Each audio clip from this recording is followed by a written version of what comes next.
Bonjour chers téléspectateurs.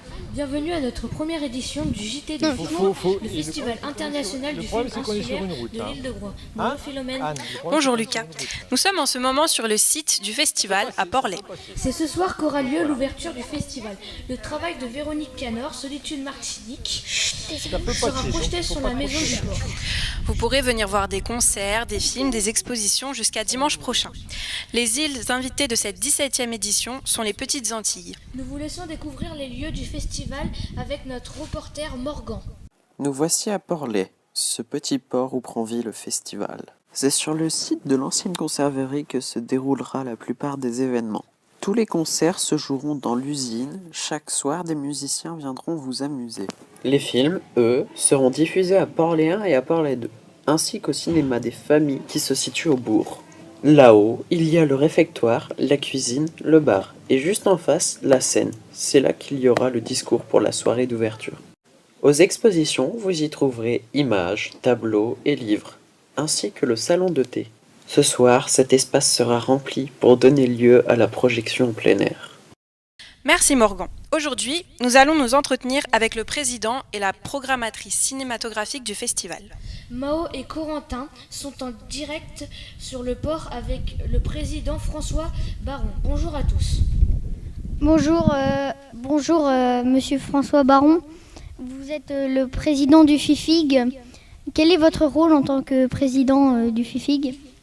Mon rôle est d'un peu d'organiser, c'est un petit peu le chef d'orchestre de toutes les organisations, c'est-à-dire que le festival c'est un aspect programmation, donc où des gens travaillent pour fournir une sélection, pour faire une sélection film, pour faire une sélection musique, pour faire une sélection d'images, etc.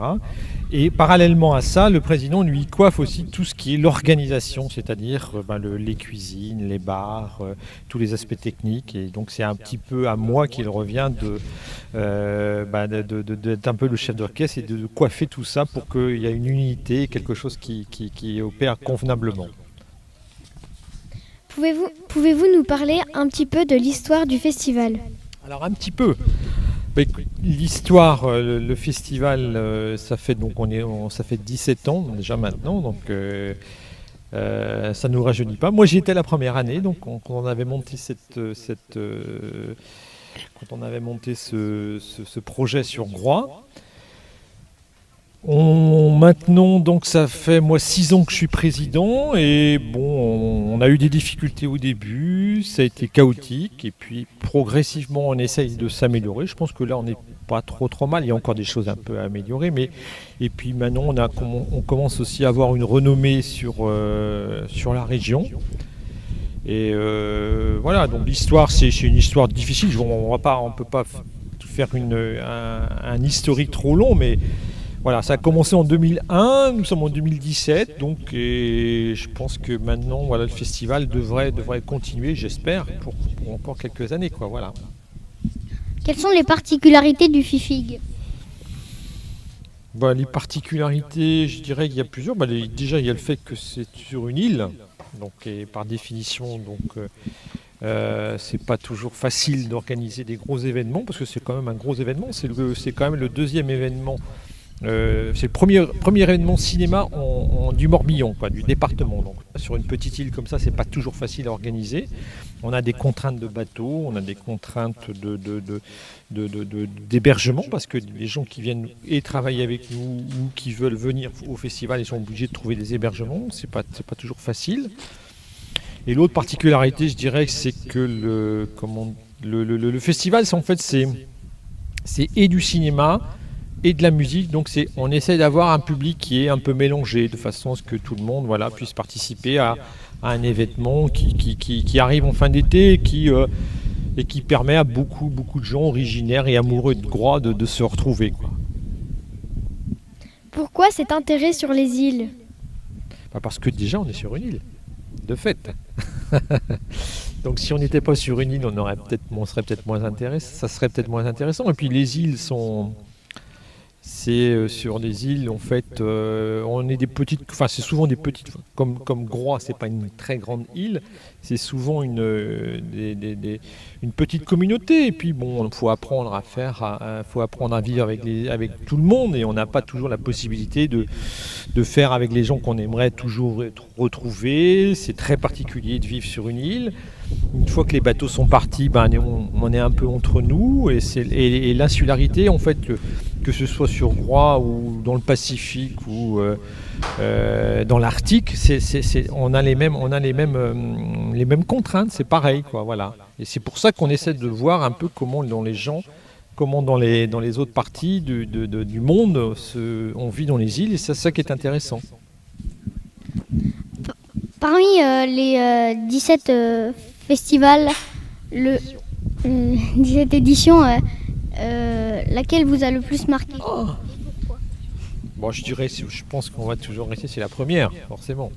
Moi, j'ai eu la chance de participer à la première édition. Bon, voilà, on connaissait pas, on découvrait tout, on avait toutes les difficultés qui s'amoncelaient et on savait pas trop comment faire. Et puis, voilà.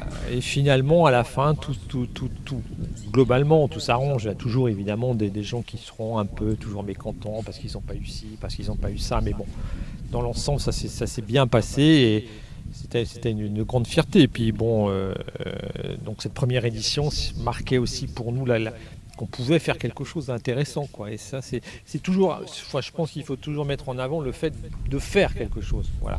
Même des fois, si on a un peu peur, si on hésite, etc. Là, il faut le faire. Donc voilà. Quels sont les projets futurs pour le festival? Les projets futurs, écoute, les projets futurs, là cette année, donc on a embauché Sarah, donc qui est une permanente sur l'association. Et maintenant, le futur, c'est de consolider, donc faire que ce soit peut-être plus facile à réaliser. Et le futur, c'est aussi, c'est aussi faire que le festival, en fait, puisse, ça ne soit pas que 4 jours en été, quoi, que ça puisse être aussi sur l'hiver, et que ça puisse aussi être en dehors de Groix, quoi, voilà. Merci d'avoir répondu à nos questions. Bon festival. Merci pour ces renseignements. Et maintenant, nous retrouvons Thomas et Joséphine, accompagnés de Sarah Fargeau. Bonjour Sarah Fargeau, vous êtes la programmatrice du 17e Festival international du film insulaire de l'île de Groix. Cette année est le thème des Petites Antilles. Pourquoi avez-vous choisi ce thème? Pourquoi les Petites Antilles? Parce que les Petites Antilles, c'est des îles qui ne sont pas très connues. Ils sont de l'autre côté de l'océan Atlantique. Et ils sont très nombreuses, il y a 50 îles en tout. Alors il y en a qu'on connaît un petit peu de nom parce que c'est des Antilles françaises. Il y a la Guadeloupe, la Martinique, Saint-Barth, Saint-Martin, ça c'est des noms qu'on connaît. Et puis il y en a d'autres méconnus et donc on va aller voir ce qui se passe du côté de ces îles-là. D'accord. Que faites-vous en tant que programmatrice des films? Toute l'année, une bonne partie de l'année, je fais des recherches, notamment par internet, sur des sites de festivals, sur des sites de cinéma. Je cherche des réalisateurs qui viennent des Petites Antilles justement. Et puis j'essaie de trouver les films les plus humains et les plus intéressants pour parler des Petites Antilles. Et puis à côté de ça, je travaille aussi à la coordination, à la communication du festival. D'accord. Combien de films avez-vous choisi pour cette édition? Alors en tout, il y a 70 films pendant 5 jours. Mais pas que sur les Petites Antilles. Il y a les Petites Antilles, il y a la compétition, il y a des courts-métrages. Mais en totalité, il y en a 70 à peu près. Et comment avez-vous choisi ces films? Il y a des gens qui nous envoient des films, il y a des réalisateurs qui nous envoient des films parce qu'ils savent qu'on est un festival de films, ils nous connaissent, donc ils proposent leurs films. Et puis, dans ces films-là, il y en a qu'on aime bien, il y en a qu'on aime moins. Donc il y a des films qu'on sélectionne parce que les réalisateurs les ont inscrits. Et puis il y en a d'autres, c'est nous qui allons les chercher justement, en fonction de ce qu'on a envie de dire et de ce qu'on a envie de montrer. On va chercher les films. On va chercher des films sur différents sites internet, dans différents festivals de cinéma. Et c'est vrai, c'est aussi la première année que vous êtes programmatrice du festival? Oui, c'est ça, j'ai commencé en janvier dernier, donc c'est tout récent. Donc je découvre aussi moi aussi le travail de programmatrice. D'accord. Et comment vivez-vous cette expérience? Plutôt bien, plutôt bien. C'est très très enrichissant comme travail. Je regarde des films toute la journée pendant 2 mois, donc c'est plutôt chouette. Mais non, c'est vraiment intéressant en termes de recherche, en termes de découverte et en termes de rencontres. Pourquoi avez-vous choisi de travailler pour le festival? Parce que